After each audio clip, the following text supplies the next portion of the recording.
secondary valency. ఇక్కడ చూడండి primary valency it is equal to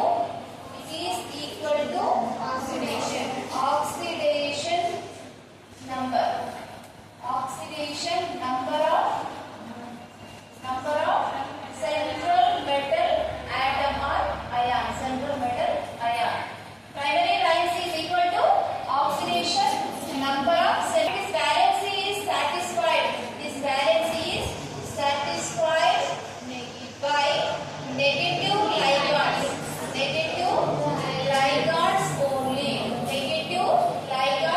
only. This valency is satisfied by negative ligands only. And next one, this valency is indicated with a dotted line. And it is ionizable valency. అంటే ionization అవుతుంది, ions ని form చేస్తుంది. Ionizable valency. And it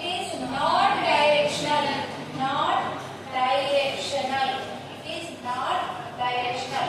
Okay now. ఇప్పుడు secondary valency చూద్దాం. Secondary valency is equal to coordination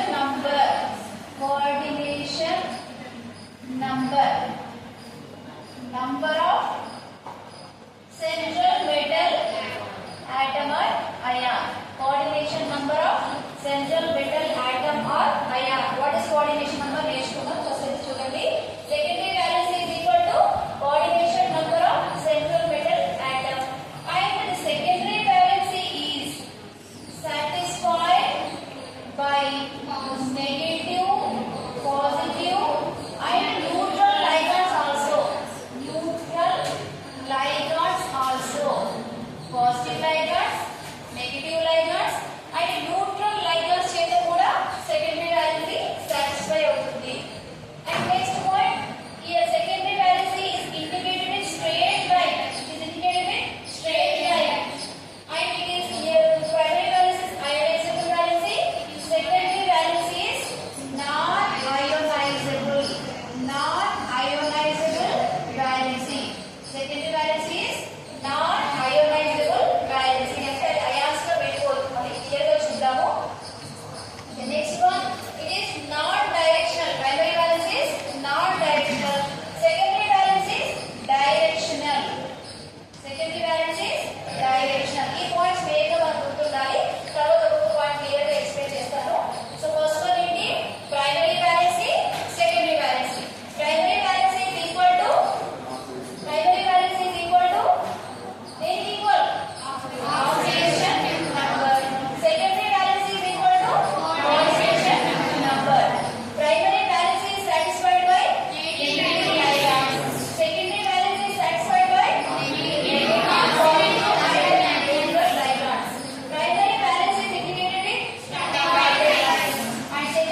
వస్తాయి.